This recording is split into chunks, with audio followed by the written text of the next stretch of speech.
Assalamualaikum warahmatullahi wabarakatuh. Innal hamdalillah nahmaduhu wa nasta'inuhu wa nastaghfiruh wa na'udzu billahi min shururi anfusina wa min sayyiati a'malina. May yahdihillahu fala mudilla lahu wa may yudlilhu fala hadiya lahu. Asyhadu an la ilaha illallah wa asyhadu anna Muhammadan 'abduhu wa rasuluh. Allahumma salli wa sallim ala sayyidina wa habibina wa syafi'ina wa zukhrina wa maulana Muhammad wa ala alihi wa azwajihi wa dhurriyyatihi wa ashabihi wa man tabi'ahum bi ihsanin ila yaumiddin.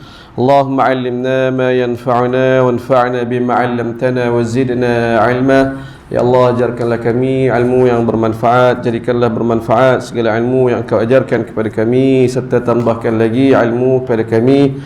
Amin ya rabbal alamin. Alhamdulillah, syukur pada Allah Subhanahu wa taala atas segala nikmatnya.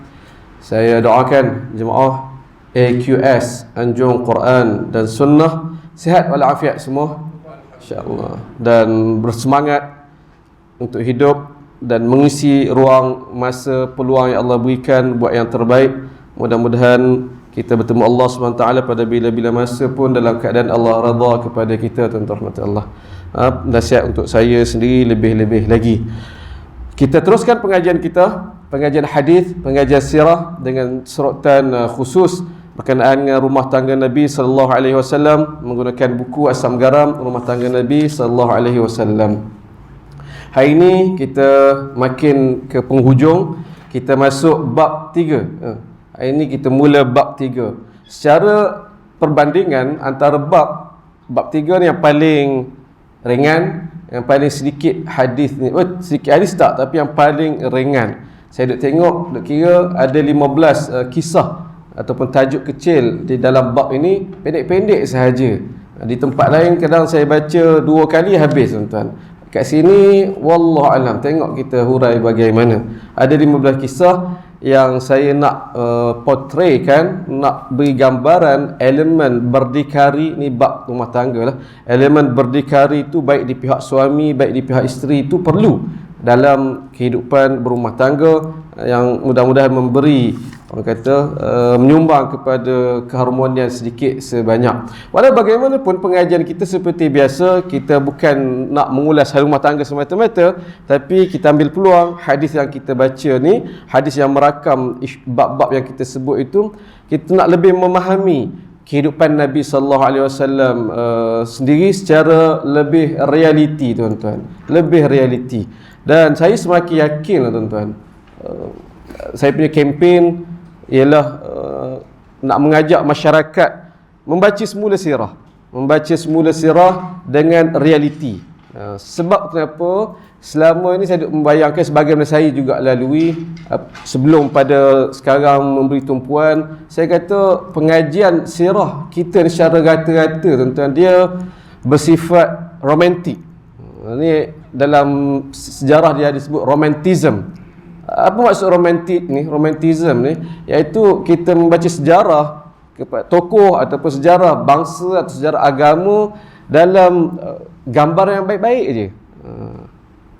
Begitu juga sirah Nabi, begitu juga, tuan-tuan. Lalu kita menghilangkan banyak bab-bab yang kita rasa macam tak sedap lah. Walhal tak boleh. Untuk sirah Nabi lagi tak boleh. Sebab kita nak ikut Nabi, nak berpandukan Nabi dalam setiap keadaan. Yang ni ada perbincangan isu Nabi tak pernah buat silap lah, walhal ada, kan? Supaya kita nak belajar itu tuan-tuan, romantik dan juga romantism, dan juga apa istilah satu lagi yang tu saya kena apatah lagi, yang 2-3 hari 2-3 hari agak bising saya bawa kesempatan untuk nak ulas secara umum tentang ada satu kenyataan dalam Dewan di Parlimen ada seorang YB dia, kita bukan cerita politik, tapi kenyataan dia sebut tu, kalau tuan-tuan ikut mengikuti perdebatan dalam X, kalau dulu Twitter dia bincang panjang ni, duduk bahan ni, ada seorang YB ni dia kata Rasul pun Nabi bagi peruntukan, Nabi sediakan peruntukan untuk dia. Ini dia nak kait dengan pihak lawan lah. Tapi kenyataan dia, Rasul pun ada peruntukan dalam melaksanakan dalam kehidupan Nabi itu. Kenyataan ni menimbulkan orang kata kemusykilan. Ya ke? Saya nak baca tuan-tuan. Sebut. Saya tak nak ulas yang tu, tapi saya nak jadikan isu tu sebagai nak tekankan kepada kita semua bahawa penting untuk membaca sejarah dengan realistik. Baik. Kenyataan YB tu dia bercampur. Dia guna kenyataan tu dalam masa sama dia guna untuk sindir pihak kata lawan dia. Memang kalau saya peribadi macam tak syok lah. Tapi kenyataan itu betul. Kalau saya menurut pada kajian sirah kita, dia kata Rasul pun ada peruntukan yang Allah bagi adalah dia punya ni. Dia nak banding. Rasul pun ada peruntukan yang Allah bagi. Awak duk kata awak tak ambil gaji, tak ambil ini. Dia duk main sindir macam tu lah. Kata untuk ikut perkembangan. Saya tak nak ulas politik tu. Tapi kenyataan, Rasul pun ada peruntukan yang Allah bagi.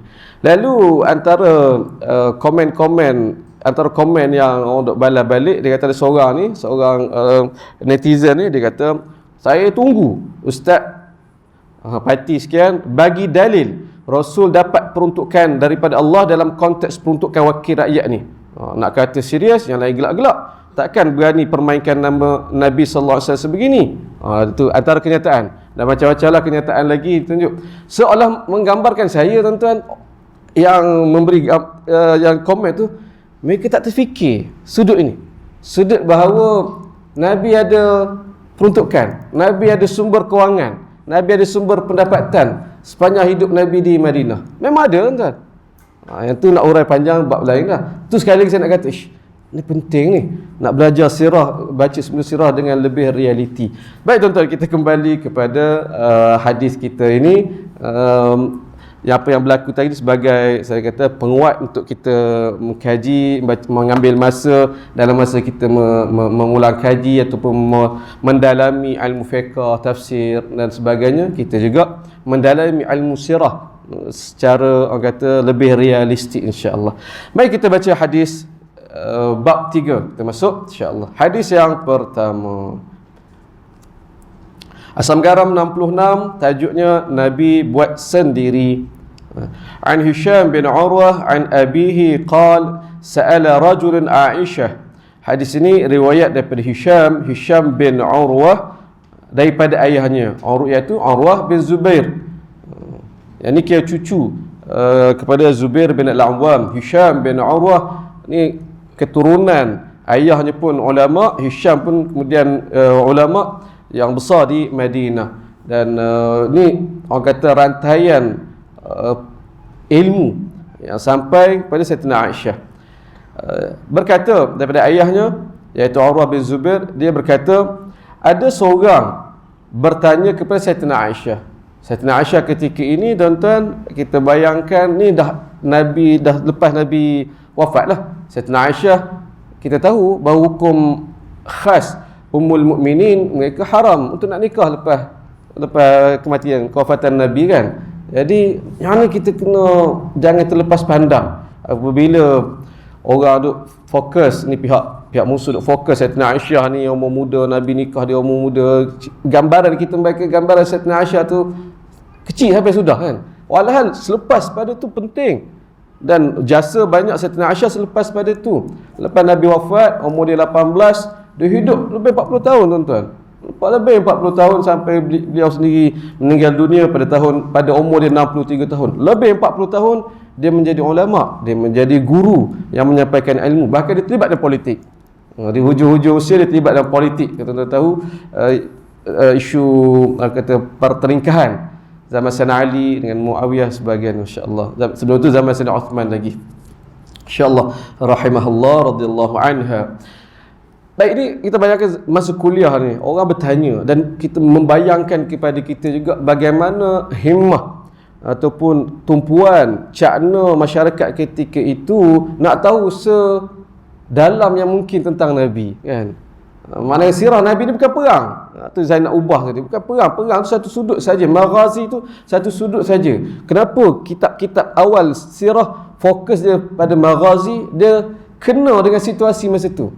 Ulama-ulama masa tu zaman Umayyah, zaman Abbasiyah. Jadi masa tu masih lagi umat Islam dalam suasana berperang, lawan Rom, lawan Parsi. Suasana ketika itu Lalu penulisan tu sikit sebanyak dia terpengaruh, tulis tentang maghazi sebagai panduan kepada. Dan hari ini sudah berubah keadaan itu. Sirah Nabi, kehidupan Nabi bukan perang semata-mata. Jadi kita akan tengok tuan-tuan. Jadi saya nak tekankan, kita nak tahu sebanyak mungkin tentang Nabi dalam sebarang atau segenap pelusuk sudut hidup Nabi. Kata lelaki ni kepada Sayyidatina Aisyah, hal kana Rasulullah sallallahu alaihi wasallam ya'malu fi baitihi syai'a? Rasulullah di rumah Nabi buat apa-apa tak? Soalan simple lah. Soalan remeh lah pada kita ni. Ya, remeh kalau kita, orang tak nak tahu pun kita buat apa kat rumah kan. Kita pun tak nak bagi tahu, malu je kan. Ada dah perangai pada kita. Tapi bagi di Nabi, setiap saat, saya sebut setiap saat hidup Nabi itu panduan. Jadi wajar orang tanya. Jadi kawan tanya betul soalan ni, dan kita berterima kasih pada soalan dia, dan kita berterima kasih pada jawapan yang Sayyidatina Aisyah berikan. Kita dapat panduan. Rasulullah kat rumah buat apa? Rasulullah dia buat apa-apa ke? Tuan-tuan boleh nak bancang panjang macam mana ada gambaran begitu. Boleh jadi ketika itu, ataupun kita lah, kalau kita tak teliti hari ini, duk membayang Rasulullah sebagai ketua orang hebat, semua serve, semua orang serve. Tak begitu. Ini realiti dia. Kata Sayyidatina Aisyah, na'am, yalah Rasulullah buat kerja. Rasulullah ada aktiviti di rumahnya. Mana sepanjang kehidupan Nabi, bukannya sepanjang masa perang duduk kat luar, tak. Ada masa bersama keluarga. Dan apa yang dilakukan? Kata Sayyidatina Aisyah, kana Rasulullah sallallahu alaihi wasallam yakhsifu na'lah wa yakhitu thawbah. Ya, Nabi buat kerja, Nabi ada aktiviti kat rumahnya. Antaranya yang Nabi, kita boleh gambarkan kerap buat tuan-tuan, Nabi baiki kasutnya, Nabi jahit pakaiannya. Wa ya'malu fi baitihi kama ya'malu ahadukum fi baitihi. Baginda buatlah segala kerja di rumahnya sebagaimana yang biasa orang lelaki duk buatlah di rumahnya, baiki air tap ke, paip bocor ke ni kan, tukar paip, kerja-kerja rumah. Hadis riwayat Ahmad. Itu tuan-tuan, hadis ringkas saja. Dan hadis ni juga ada riwayat lain tuan-tuan. Saya tak ingat nak tengok balik. Memberi maksud yang sama dan diulang ataupun disebut data faktanya yang kerapnya, ya, kana yakunu fi mihnati ahlihi. Itu dalam hadis yang lain. Kata Sayyidatina Aisyah, Nabi di rumah, Nabi bantu kerja rumah isteri. Ni nak bincang tentang sudut hari ni orang duk kempen isteri tak buat kerja rumah, isteri hanya tunggu untuk nak bagi layan suami saja. Yang buat kerja rumah, hatta masak, hatta tukar pampers tu kerja lelaki semua. Tak kena tuan-tuan dengan realiti dia. Ada sampai tahap tu tuan-tuan. Ada orang cerita kat saya, isteri dia tunggu suami dia balik untuk tukar pampers anak dia. Oh, sampai tahap tu. Lepas dia dengar mengaji entah mana, dia kata semua tanggungjawab suami. Saya tunggu, saya berhias duduk dalam bilik layan suami saja. Tak, agama tidak begitu tuan-tuan. Agama ialah adunan syariat Islam. Apabila kita kena melihat bagaimana amalan, gambaran paling ideal Islam tu pada zaman Nabi. Tengok bagaimana zaman Nabi. Isteri Nabi buat kerja. Anak Nabi Sayyidatina Fatimah, dialah duk angkut air, dialah duk sapu, semua buat kerja. Itu secara ma'ruf. Secara adatnya, kalau isteri tu tak kerja serumah, itulah dia punya, kata dia harapkan, bukan tugasan dia. Dan suami pula sekalipun ya sebagai breadwinner, orang yang cari nafkah di luar, tapi apabila berada di rumah, dia bantulah kerja, bantu kerja isteri sebagaimana Nabi sallallahu alaihi wasallam. Bukannya yalah keadaan biasa memang duk berjabat, balik rumah Sabtu Ahad ni nyapulah sampah sikit kan, kemas ni, itu tu betul. Itu sunnah Nabi secara tidak langsung, tuan-tuan rahmati Allah. Baik, sedikit lagi kalau saya nak hurai, tuan-tuan pun mungkin boleh orang kata ada sudut pandang terfikir yang lain boleh kongsikan. Yang saya baru perasan sejak akhir ini apabila membaca hadis ini, tuan-tuan, hadis sirah Nabi kita kena baca selalu sebab dia sebagaimana Al-Quran, bukanlah level tak Al-Quran, tak. Dia ada unsur tadabbur. Kita mentadabbur, kita merenung, ada sudut pandang baru kita dapat. Kan?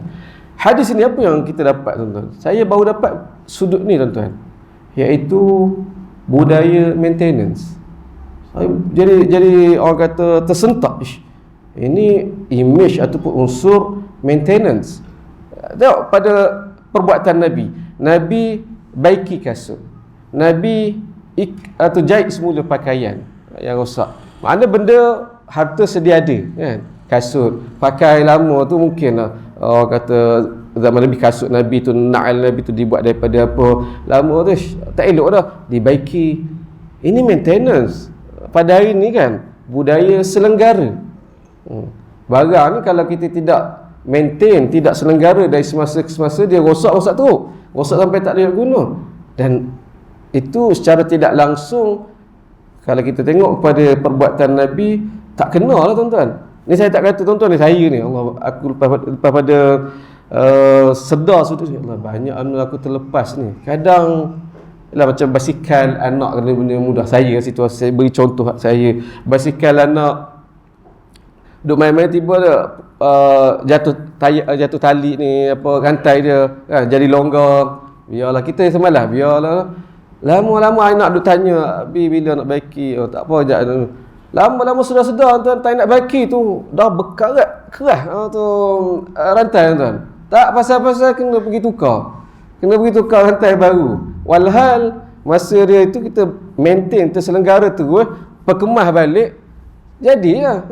Saya time gaji buat, oh kata Allah. Jadi bila baca hadis ini, teringat apa perbuatan Nabi di rumah. Nabi baiki kasut, Nabi jahit baju. Ini budaya maintenance. Makna kata kalau ada benda, perkara kat rumah kita yang ialah rosak sedikit, tuan-tuan segera selenggara. Ini saya punya tadabbur saya lah, segera. Dan saya cakap ni benda saya sukar nak buat. Saya sukar nak buat tuan. Oh, kat rumah Allah, kalau kebun kat depan sikit tu, tunggu naik sawang, tunggu naik pokok habis semua. Kalau lampu tuan-tuan, di dapur tu ada 3-4 lampu tu, bakar boros biar dia lah. Sedar-sedar bila tuan, tinggallah yang tu terbakar, buka lampu semua mati. Barulah ngagah pergi cari. Jadi masalah. Saya kata tuan-tuan ni, saya kata saya. Dan kita ambil manfaat daripada hadis ini. Nabi secara tak langsung menunjukkan kepada kita sunnah, iaitu sunnah maintenance tuan-tuan. Maintenance, budaya maintenance ni ialah budaya ataupun sunnah Nabi SAW. Ini hadis yang pertama. Kalau tuan-tuan terfikir sesuatu, nanti boleh kongsikan di hujung kuliah kita. Habis hadis pertama, panjang juga tuan-tuan. Kita baca hadis yang kedua.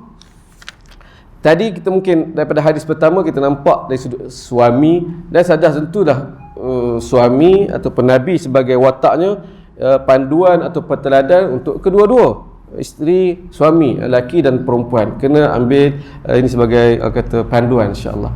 Hadis yang kedua, Asam Garam 67, muka surat 177, tajuk Sayyidatina Zainab berdikari cari nafkah. Ini fokus secara khusus kepada isteri, kaum isteri. Talhah ibnu Yahya bin Talhah an Aisyah binti Talhah an Aisyah ummil mu'minin. Ni menarik tuan, kalau boleh hurai seorang-seorang ni. Saya tak sempat nak prepare tu, saya buat dah. Sebab saya nak nanti nak lajak kepada satu isu yang lain. Jadi kita skip dulu berkenalan dengan perawi ni. Cuma tuan-tuan kesan siapa nama-nama jarang kita kenal ni. Talhah bin Yahya bin Talhah daripada Aisyah binti Talhah, ni anak beranak dia ni, daripada Sayyidatina Aisyah ummul mukminin qalat, qala Rasulullah sallallahu alaihi wasallam. Sayyidatina Aisyah pernah sebut bahawa Nabi pernah sebut, asra'un kunna lihaqa ataupun lahaqan bihi atwalu kunna yadan. Orang yang paling cepat menyusul saya dalam kalangan kamu, yakni para isteri Nabi, ialah orang yang paling panjang tangannya. Kata Sayyidatina Aisyah, fakunna yatatawalna ayyatuhunna atwalu yadan. Jadi kami lepas pada itu, nanti kita baca dulu riwayat lepas pada ni, kami lepas pada tu kami asyik duk ukur tangan sesama kami. Lalu rupa-rupanya, kata Sayyidatina Aisyah, fakanat atwaluna yadan Zainab, rupa-rupanya orang yang paling panjang tangannya maksud Nabi ialah Sayyidatina Zainab. Kenapa? Li'annaha kanat ta'malu biyadiha wa tasaddaq. Kerana Sayyidatina Zainab ni dia kerja sendiri. Dia buat karaf tangan. Saya ingat kita dah bincang sebelum ni, dalam kuliah sebelum ni. Dan bukan sekadar itu, dia bersedekah. Maksud Nabi panjang tangan tu ialah bersedekah. Kita tuan-tuan maklum kisah ni, kita baca sebagai ulang kaji. Hadis riwayat Muslim, Imam Muslim tak dalam kitab keutamaan sahabah, dalam bab keutamaan Zainab Ummul Mukminin. Hadis yang kedua, kisah yang sama tapi memberi perincian yang lain. Kita akan tengok daripada Sayyidatina Aisyah. Ada isteri Nabi bertanya kepada baginda, siapakah antara kami yang paling awal menyusul labang? Kita tukar bahasa yang agak ni kan, tak salah kan? Baginda menjawab, orang yang paling panjang tangannya. Sebelum itu tuan-tuan, ketika suasana bila isteri Nabi tanya Nabi soalan ini, saya dah sebut sebelum ni, bila isteri Nabi tanya soalan ni, bang, siapa orang paling dalam kalangan ramai-ramai kami ni, siapa agak-agak yang akan menyusul abang dahulu? Isyarat tu ada pada soalan itu. Dan dalam riwayat lain memang menjelaskan lagi. Tuan-tuan, ditanya soalan ini ketika Nabi sakit. Sakit Nabi terakhir, sakit Nabi yang membawa kepada kewafatan Nabi sallallahu alaihi wasallam. Ada dalam buku yang kedua saya kumpul. Dalam saya buat congakan, kita sebut sebelum ni, Nabi sakit selama 13 hari paling kurang. 13 hari Nabi sakit hinggalah kemuncaknya Nabi wafat 12 Rabiul Awal. Baik. Dalam tempoh 13 hari itu macam-macam adegan drama peristiwa yang berlakunya. Antaranya isteri Nabi duduk mandikan Nabi, duduk bersembang dengan Nabi masa tu Nabi tengah sakit sebagainya. Termasuklah juga peristiwa ini. Mereka tanya, masa tu Nabi sakit kan. Soalan kalau kita tahu situasi macam sensitif tuan-tuan. Suami sakit, ikut adat duduk macam nak mati lah. Tanya soalan tadi. Agak-agak, abang, siapa yang ramai-ramai kami ni yang akan pergi dulu menyusul abang? Kalaulah saya tak bayar situasi tu, saya duduk ke situasi tu, tanya soalan mati, memanglah kita sendiri pun rasa aku tak lama. Tapi untuk orang sebut aku nak mati tu, dia jadi sensitif. Kau nak aku mati ke apa? Begitu. Tak, Nabi tak sensitif. Nabi jawab tadi.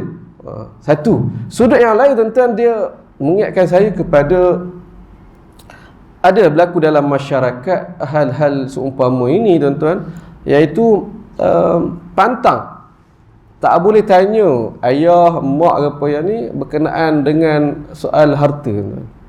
Ini ada berlaku lah keluarga saya, keluarga saya. Walau tu penting.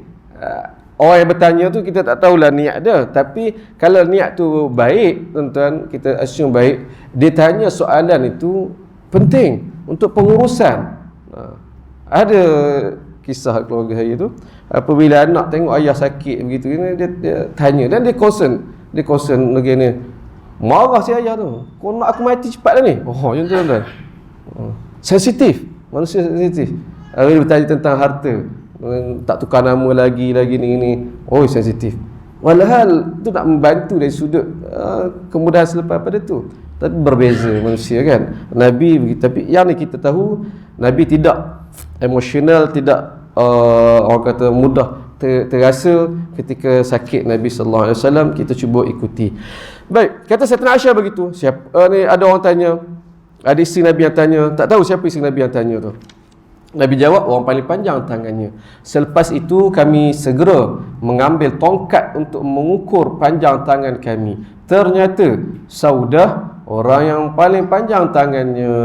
Kemudian baru kami tahu bahawa yang dimaksudkan dengan panjang tangan ialah banyak bersedekah. Benarlah beliau orang paling awal menyusul baginda. Beliau memang suka bersedekah. Ni kitab zakat. Riwayat siapa ni? Kos saya tak letak. Boleh jadi tengok balik. Kitab Zakah bab keutamaan bersedekah dalam keadaan kikir lagi sihat. Nampak ada salah faham kan? Sahabat isteri Nabi pada ketika itu faham yang Nabi maksud, dan Nabi sebut itu dengan maksud fizikal. Ukur tangan. Kita baca hadis yang ketiga jap. Kita untuk nak bagi nampak keseluruhan. Sayyidina Aisyah berkata, menceritakan kerap kali apabila berkumpul di rumah salah seorang daripada kami setelah kewafatan Rasulullah sallallahu alaihi wasallam, kami saling mendepurkan tangan kami di dinding untuk mengukur. Begitulah yang kami sentiasa lakukan sehingga Zainab binti Jahshin meninggal dunia. Banyak benda nak hurai kat sini tuan. Pertama, memberi gambaran kepada kita hubungan rapat isteri Nabi selepas kewafatan Nabi. Kita duk baca sebelum pada ni, kalau tuan-tuan tengok apa hadis-hadis kerenah kan, Sayyidina Aisyah tak ngam dengan Sayyidina Zainab, dia ada isu-isu dia kan. Tapi itu sebagai manusia biasa, tak disimpan, taklah kata simpan dendam, tak ada. Lepas Nabi wafat, mereka baik berkumpul dari semasa ke semasa dan buat acara, kata acara wajib ni, ukur tangan. Jawapan dia sama je, keputusan tetap sama, tapi mungkin mengenang saat itu, ukur tangan letak pun. Dan memanglah sentiasa apa rizak dia sama tu Saudah. Begitulah yang kami sentiasa lakukan sehingga Zainab binti Jahshin meninggal dunia. Zainab binti Jahshin, Sayyidatina Ummuna Zainab binti Jahshin meninggal tahun, tak silap saya tuan-tuan, saya tak ingat, ada dah. Zainab meninggal tahun 20 Hijrah. Tahun 20 Hijrah pada usia beliau 9 tahun. Nabi wafat umur tahun 11 Hijrah. Jadi 9 tahun. Acara ni kita bayangkan dia berlangsung dalam tempoh 9 tahun. Tiap kali berjumpa mereka buat begitu. Sehinggalah Sayyidatina Zainab binti Jahshin meninggal dunia tahun 20 Hijrah. Beliaulah isteri paling awal meninggal selepas Nabi wafat. Lepas pada beliau tu, saya nak tengok balik ni susunan tahun wafat. Lepas pada beliau lambat dah. Lepas pada tu 45 tahun ke-45 Hijrah, Sayyidatina Hafsah, kemudian 50 isteri Nabi. Paling awal beliau di tahun ke-20 Hijrah. Barulah perasan. Walhal kata Sayyidatina Aisyah, beliau seorang wanita yang rendah, apalagi menjadi wanita paling tinggi antara kami. Ketika itu barulah kami sedar bahawa yang Nabi maksudkan dengan panjang tangan ialah sedekah. Sememangnya Zainab pandai kerja tangan. Beliau menyamak dan menjahit kulit, hasilnya disedekahkan di jalan Allah. Hadis riwayat Al-Hakim. Hadis yang keempat, Ummu Salamah mengulas tentang Zainab. Beliau seorang wanita salihah, banyak berpuasa, bangun malam, lagi seorang usahawan, tajirah. Semua hasil pendapatan akan beliau sedekahkan kepada orang miskin, insya-Allah. Al-Isabah fi Tamyiz Sahabah, ni buku karangan atau susunan Imam Ibnu Hajar. Tuan-tuan rahmati Allah, menarik untuk kita ulang kaji hal ini. Ada beberapa poin saya duk ingat nak sebut ni. Pertama, dari sudut kita kata maksud kan, Nabi, makna kata ada perkara tuan-tuan Nabi tahu apa yang berlaku. Dan ini satu benda yang menarik juga kalau ada orang boleh buat tumpuan, kumpul hadis-hadis Nabi cerita tentang masa depan. Nabi banyak memberi kalau kita ramalan perkara akan berlaku pada masa depan. Bab hari kiamat, asyaratus sa'ah, satu hal lah. Ni bab yang akan berlaku dalam kalangan sahabat Nabi ni banyak tuan-tuan. Dan dia sedikit sebab akan memberi panduan. Kan tuan-tuan ingat balik, Nabi pernah sebut tentang Hasan, anak ni cucu aku, dia lah akan jadi pendamai antara dua kumpulan besar Islam. Itu benda-benda yang masa depan. Nabi menarik kalau tu. Mana ada perkara yang Nabi tahu tuan-tuan, tapi tengok kepada macam mana nak kena kaji lanjut. Walaupun benda tu Nabi tahu, tapi Nabi beritahu tu dalam keadaan sama-sama. Apa hikmah dia nak kena kaji lebih lanjut tuan-tuan.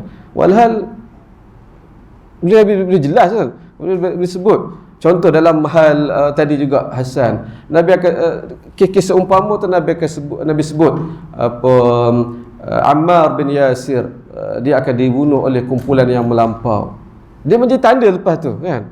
Orang nak tahu siapa yang bunuh Ammar bin Yasir ni. Pihak Sayyidina Ali ke pihak Sayyidina Muawiyah. Lalu itu akan nampak insya-Allah. Lalu kat situ boleh tahu siapa golongan yang betul yang ni. Jadi ini benda. Walhal kalau nak settle Nabi bagi tahu jelas lah kan. Tapi tak. Ada lagi akan keluar daripada sulbi Mamat ni orang yang akan gini-gini. Kumpulan Khawarij. Timbul nanti. Yang ni sekadar lontaran untuk kita rasa aku nak kaji lebih lanjut lagi. Tuan-tuan rahmati Allah, sama juga dalam hal ini Nabi bagi hint, beri pembayang orang yang paling awal meninggal dunia ialah Sayyidatina Zainab binti Jahshin. Tuan-tuan mungkin boleh bagi pandai kenapa Nabi bagi ini sekali auto spontan. Saya tu fikir tak nak menutup ruang usaha boleh jadi kan. Kalau dah confirm satu benda tu orang terbabit dia jadi mungkin lain kan. Sayyidatina Zainab, kalau kata Sayyidatina Zainab paling awal, orang pun dia sendiri pun jadi menanti-nanti ke, jadi tak tahu. Orang pun yang lain pun mungkin duk tunggu-tunggu juga. Tak jadi kerja tuan-tuan. Mungkin sebab itu. Tapi Nabi bagi hint apa benda yang Nabi tahu. Masya-Allah. Yang penting yang berikutnya tuan-tuan, sudut ini, iaitu sudut isteri. Isteri yang berkerjaya. Tidak ada halangan untuk isteri untuk berkerjaya, dan model pada zaman Nabi dalam kalangan isteri Nabi sendiri ialah Sayyidatina Zainab tu. Sayyidatina Zainab. Dan kaya dia tuan-tuan. Kaya makna dia mampu lebih daripada orang lain. Kita ingat kisah sebelum ni, kisah unta yang Nabi nak Sayyidatina pinjam unta daripada Sayyidatina Zainab kan. Sayyidatina Zainab bawa 2 unta, orang lain seekor unta seorang je. Dia mampu tuan-tuan. Unta harga ketika itu ratusan, kalau tak ribuan dirham juga kemampuan Sayyidatina Zainab. Dan dia kaya, bukan kaya seorang-seorang dia, tidak. Dia kaya memberi manfaat kepada masyarakat. Tadi dia banyak bersedekah. Baik tuan-tuan, dari sini saya nak melangkau ke isu yang lain tuan-tuan. Boleh tuan-tuan dalam masa yang ada ni, iaitu berkaitan dengan seorang lagi isteri Nabi yang berkerjaya. Adakah isteri Nabi yang secara yang amat kata ada 2 orang yang berkerjaya? Kalau saya tanya tuan-tuan, tuan-tuan boleh jawab terus lah. Sayyidatina Zainab, sebelum beliau siapa? Sayyidatina Khadijah kan. Sayyidatina Khadijah ni tokoh, bukan sekadar kerjaya, tokoh usahawan, tokoh kata jutawan wanita gitu. Baik, tolak selain daripada 2 orang ni, adakah isteri Nabi yang lain tak berkerjaya? Saya tak boleh jawab tuan-tuan. Tak boleh jawab. Setakat yang duk ingat, tak ada tak jumpa riwayat yang menggambarkan isteri Nabi lain ada pekerjaan khas. Tak ada. Tapi tidak bermakna tiada kan, nak kena kaji lagi tuan-tuan. Contohkan Sayyidatina Aisyah, saya membayangkan dia tidak ada buat kerja yang bersifat menjana ekonomi begini, tetapi beliau ialah guru. Beliau ialah guru, pengajar. Itu juga satu kerjaya, perlukan tumpuan khusus. Dan beliau mendapat allowance secara berkala daripada kerajaan. Sejak daripada zaman Sayyidina Umar, zaman Sayyidina Uthman, dapat juga sisi Nabi yang lain. Mungkin sisi Nabi lah, mungkin kita boleh letakkan bayangan dia tidak bekerja sebagai Sayyidatina Zainab, tapi mereka bekerja sebagai guru, pengajar. Boleh jadi begitulah. Wallahu alam. Baik, saya nak pergi kepada Sayyidatina Khadijah. Sebab begini, isu, kalau tuan-tuan ingat masa sebulan lepas, isu orang duk bising ada seorang ilmuwan di tanah air kita, dia kata Sayyidatina Khadijah ni dari alam Melayu. Tuan ikut isu tu kan? Tahu kan? Saya tak hurai kan? Saya tak bincang lagi kan? Saya ingat masa tu bersemilan kita berhenti kan, kita rehat. Tapi dalam tempoh itu saya bukanlah kempen, tapi di mana-mana kuliah saya buat special pembentangan tentang hal ini, sebab ada kaitan dengan sirah juga, ada kaitan dengan manhaj ilmu tuan. Jadi yang ni saya nak kongsikan. Boleh tuan-tuan? Saya Khadijah. Bagi saya minum air dulu. Bismillah.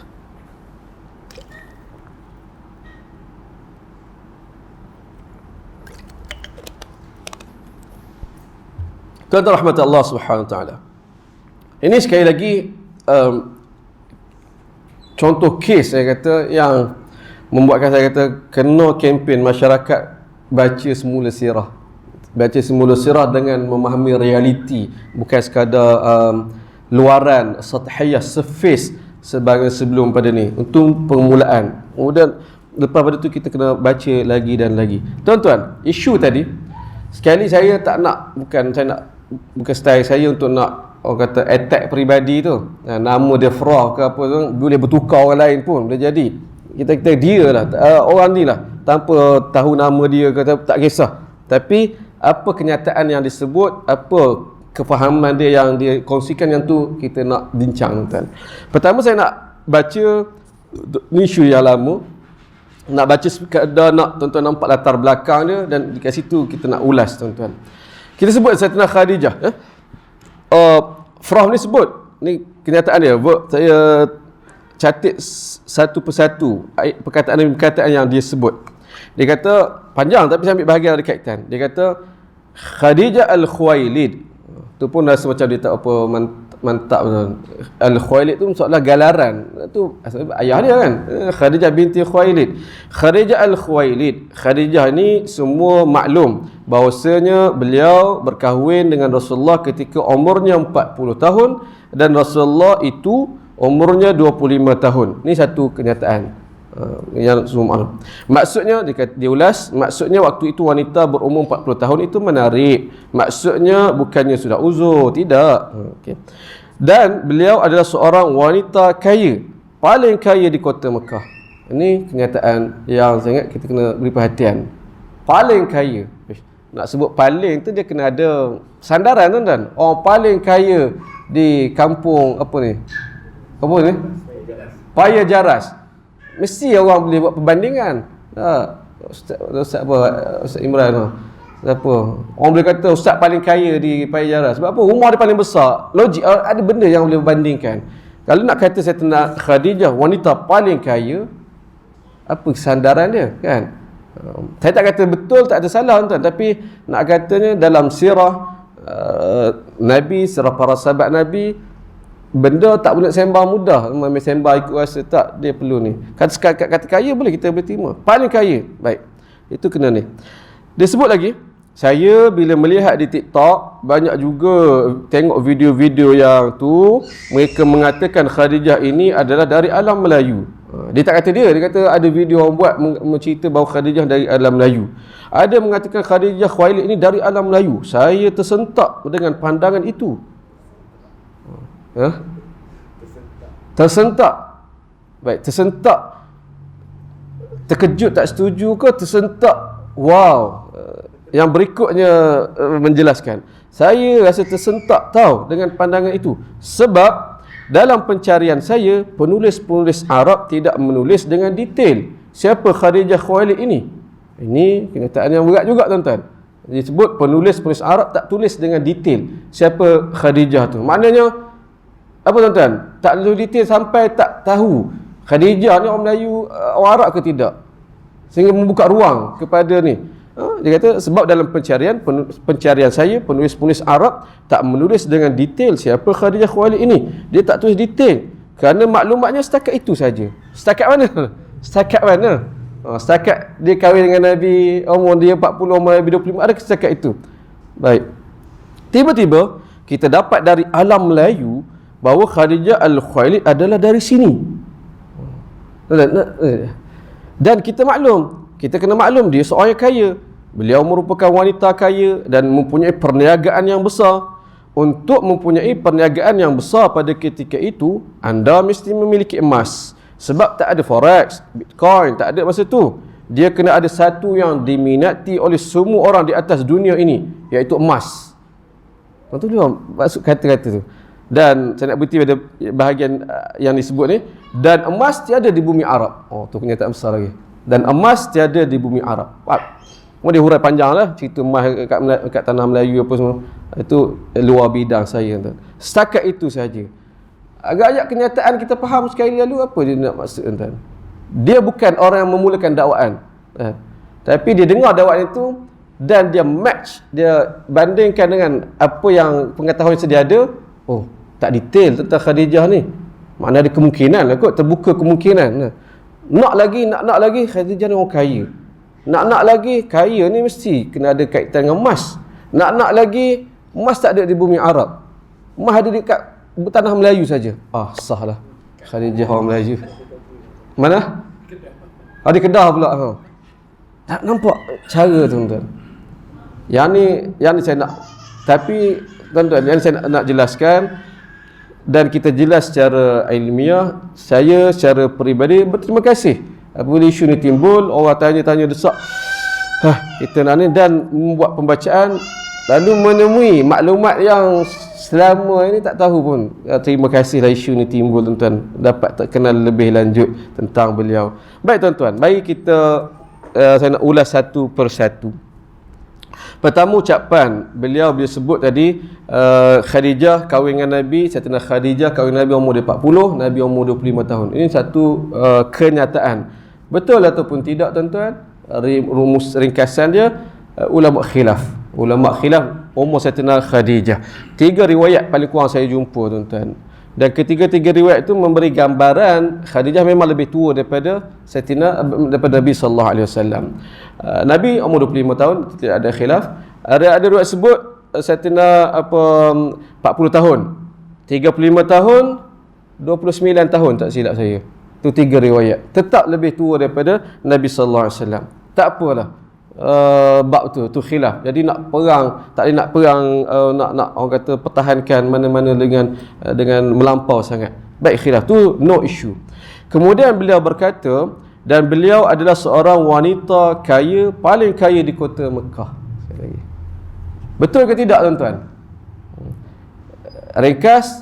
Ringkas betul tuan-tuan. Secara ringkasnya betul. Okay, Ustaz cakap ni mana sumber dia? Kebetulan ada dalam buku yang kedua saya ni, ada dalam riwayat, kita akan baca nanti kalau boleh sampai tempatnya, tapi kita baca dahulu sekarang tuan-tuan. Mana tadi?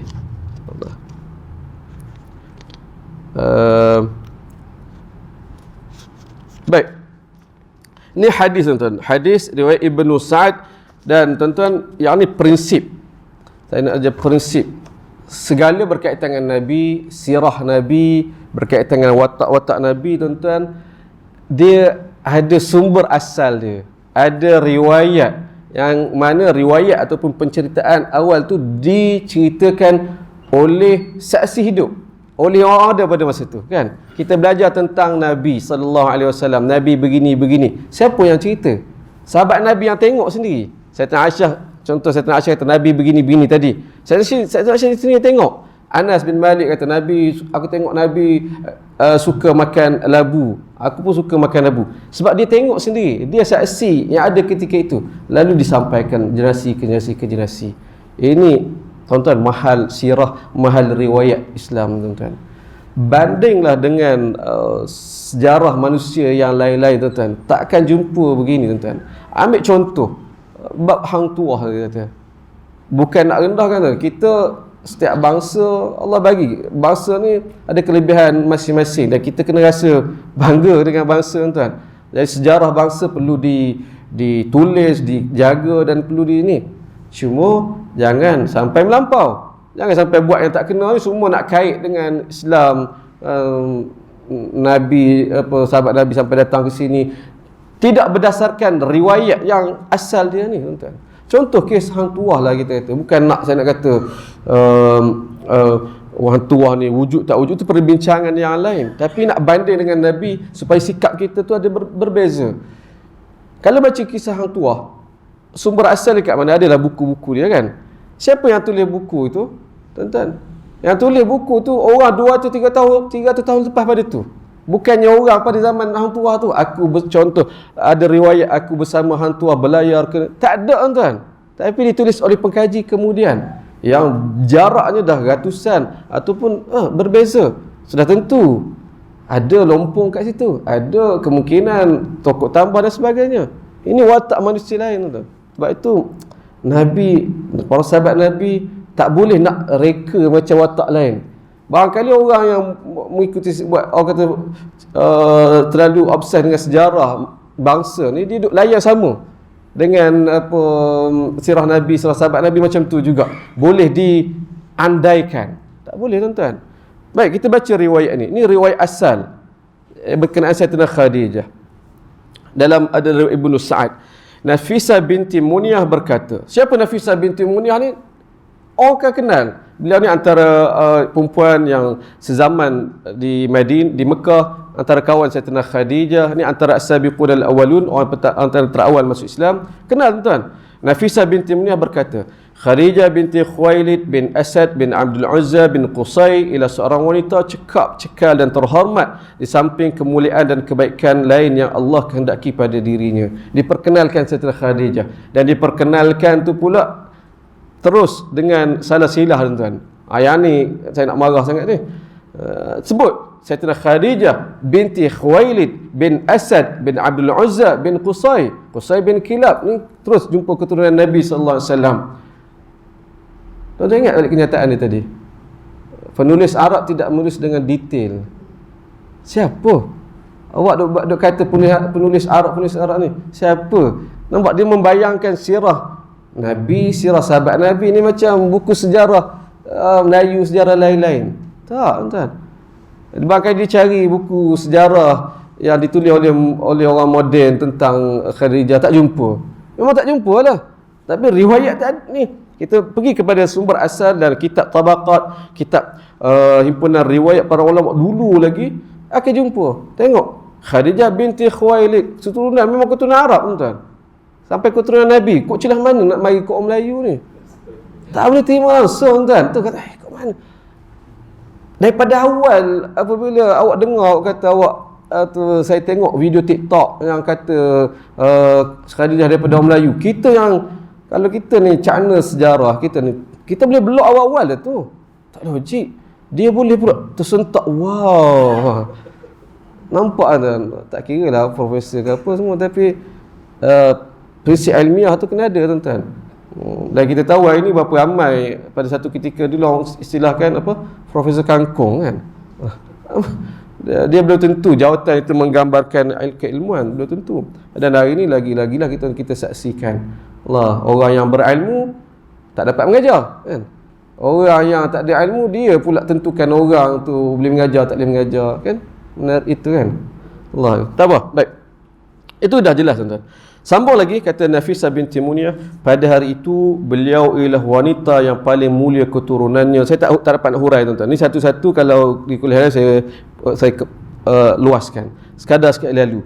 Pada hari itu beliau ialah wanita paling mulia keturunannya. Awsatu Quraisy nasaban wa a'zamahum syarafan wa aktsaruhum mala. Kenyataan dia. Setelah Khadijah, orang wanita dalam ramai di Mekah, dia dari segi keturunan paling mulia. Dan dari segi diri dia sendiri paling dihormati, dan dia paling banyak harta. Kenyataan ada, tuan-tuan. Saya kata kalau kata Sayyidatina Khadijah orang paling kaya di Mekah, memang, tuan, wanita, at least dalam kalangan wanita dia paling kaya. Dan saya boleh kata juga nanti berdasarkan riwayat lain, bukan setakat dalam kalangan wanita, boleh jadi dalam orang kata laki perempuan dia juga paling kaya, tuan. Saya nak kongsikan tu dapatan saya yang lain. Kemudian dibincang tentang yang lain, tentang perkahwinan dia, yang ni kita tidak baca, tuan-tuan. Seterusnya saya nak pergi kepada, saya sebut apabila isu ni timbul, saya buat pembacaan, dan Masya Allah sekali lagi saya baca beberapa jurnal yang ditulis dalam kitab Arab. Sekali lagi kawan tu kata penulis Arab tak punya detail, tu memang teruk, tuan-tuan. Baik, saya nak baca, tuan-tuan. Panjang tu dah. Sayyidatina Khadijah ni paling kaya. Baik, ada jurnal. Alah. Okey ni. Saya rumuskan, tuan-tuan. Baik, sebab daripada kenyataan beliau tu, beliau kata Sayyidatina memberi gambaran bahawa Sayyidatina Khadijah ni paling kaya sebab ada kaitan dengan emas. Jadi ini membuatkan kita tertanya-tanya. Saya nak cari maklumat, dan ni saya baru tahu apa cari. Terdesak. Apakah barang perniagaan Khadijah? Anda pernah fikir tak? Apakah barang perniagaan Sayyidatina Khadijah? Kan? Kalau kata lah, kita tahu Sayyidatina Khadijah berniaga kan? Tapi apakah barang perniagaan dia? Tentu saya nak jelaskan, ringkas cerita panjang ni masa. Sebab saya nak kena balik juga ni. Pertama, tuan-tuan, kena memahami Quraisy itu sendiri. Kemudian baru kita faham Sayyidatina Khadijah. Bangsa Quraisy ialah, ni satu lagi saya nak sebut, sejarah kita kena baca semula, kena bagi nampak gambaran bagaimana Quraisy, dan ini memberi gambaran hikmah Nabi dari kalangan orang Quraisy. Quraisy ialah masyarakat usahawan, masyarakat pedagang, tuan-tuan, yang cemerlang dan peringkat antarabangsa. Mekah itu sendiri ialah hak perdagangan yang duduk tengah-tengah, yang menjadi kota penting yang menghubungkan laluan, dipanggil laluan rempah antara Yaman dengan Rom. Itu dunia. Jadi tuan-tuan ingat, kalau kita baca Quran, tuan-tuan, Allah sebut dah benda ni, liilaf fi Quraisy, kan? Demi ilaf Quraisy. Saya nak ringkaskan, tuan. Apa maksud dia? Tuan-tuan baca terjemahan, demi kebiasaan Quraisy, ilafihim rihlatash shita'i was-saif, kebiasaan mereka berrehlah, berdagang pada musim panas dan musim sejuk, ke Yaman dan ke Syam, tuan-tuan. Ilaf tu ni jurnal antara saya baca. Ilaf itu kalau maksud dia, asal dia lain, tuan-tuan. Terjemahan kita tu nak dimudahkan dah. Ilaf ni kat sini saya baca, apa maksudnya? Baca saya perkataan paling dekat yang saya boleh letakkan, tuan-tuan. Ilaf ini ialah perjanjian perdagangan bahasa hari ni, tuan-tuan. Demi perjanjian perdagangan Quraisy. Sebab apa? Quraisy tu bermula daripada zaman datuk moyang Nabi Hashim, daripada Hashim ke Hashim. Dia yang mula dia ni untuk pergi terokai, kalau kita ni terokai potensi perniagaan. Dia orang lah, Quraisy dulu yang pergi ke Yaman, pergi ke Rom, ke Syam, bahkan pergi ke benua Afrika di Habsyah tu, pergi orang kata meneroka potensi perniagaan, peluang-peluang perniagaan, dan mereka mengikat kontrak. Mereka mengikat kontrak, kami jadi pengeksport, pengimport barang kat sini. Dan dengan raja-raja, berunding dengan raja. Tu Quraisy dia level raja. Tuan-tuan ingat ni boleh kait dulu dengan kenapa Abu Sufyan nanti dia pergi ke Rom boleh jumpa Maharaja Rom. Dan kenapa orang Habsyah kenal Amr bin As. Semua mereka orang international. Jadi pergi ke Yaman, kami nak dapat right, hak untuk bawa barang kat sini. Biar kami hantar ke Rom. Pergi di Rom, jumpa dengan raja-raja kat sana, pemimpin kat sana, kami nak bawa barang-barang ni untuk sini.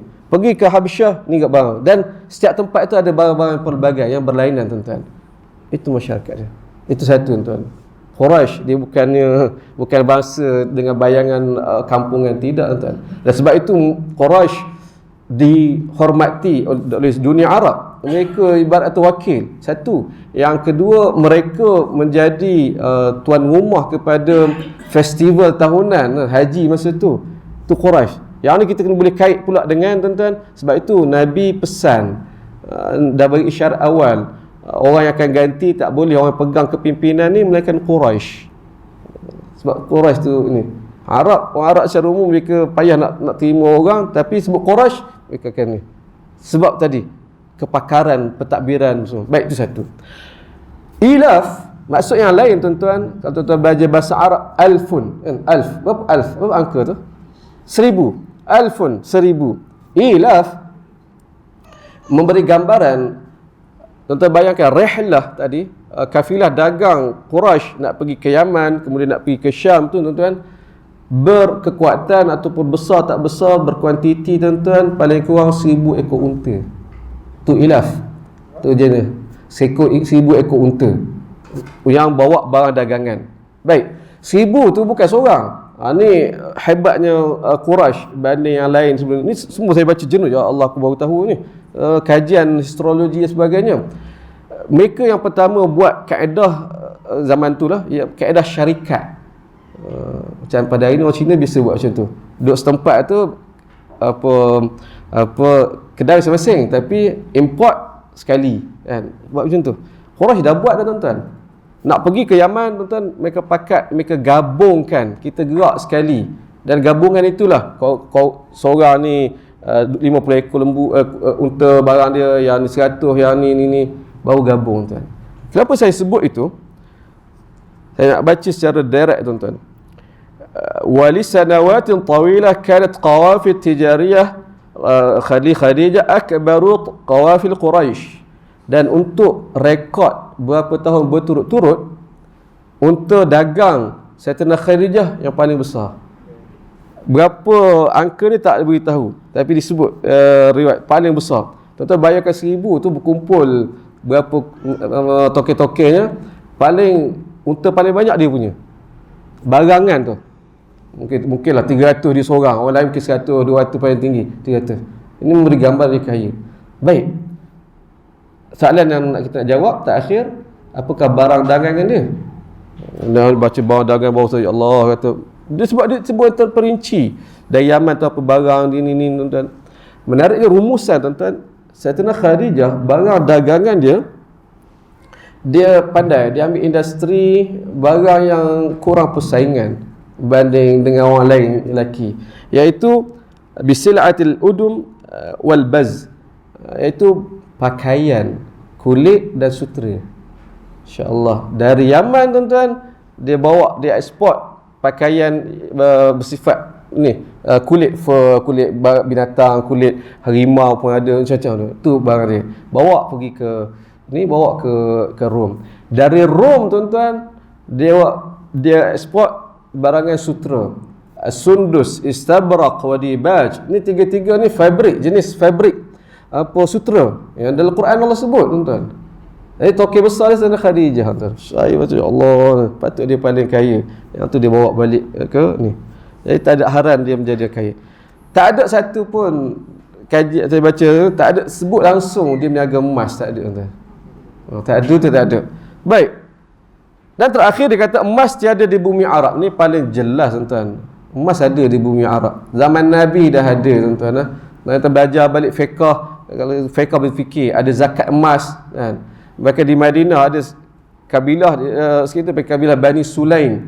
Hatta hari ni tuan-tuan, zaman Nabi dah ada mi'dan, dah ada lombong emas. Dan mereka bayar emas kat Nabi ni. Ni zakat emas kami ni.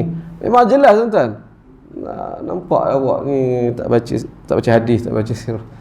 Main dakwah mudah-mudah saja. Ya memanglah Malaysia kita ada emas, tapi tidak menafikan tempat orang lain tak ada emas.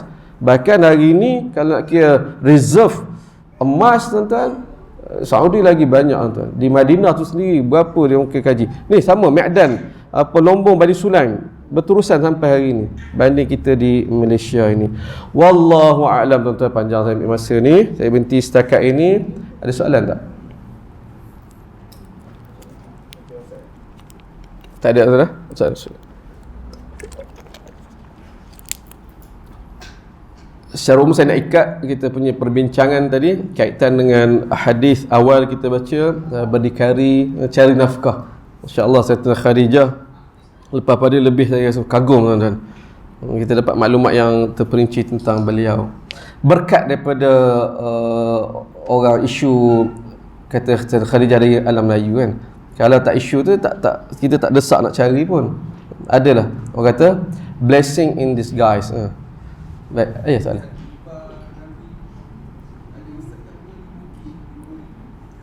Macam mana? Jubah Nabi yang viral juga. Tak tahu. Seekor unta. Jubah Nabi harga seekor unta. Jubah Nabi hari ni lah. Macam mana?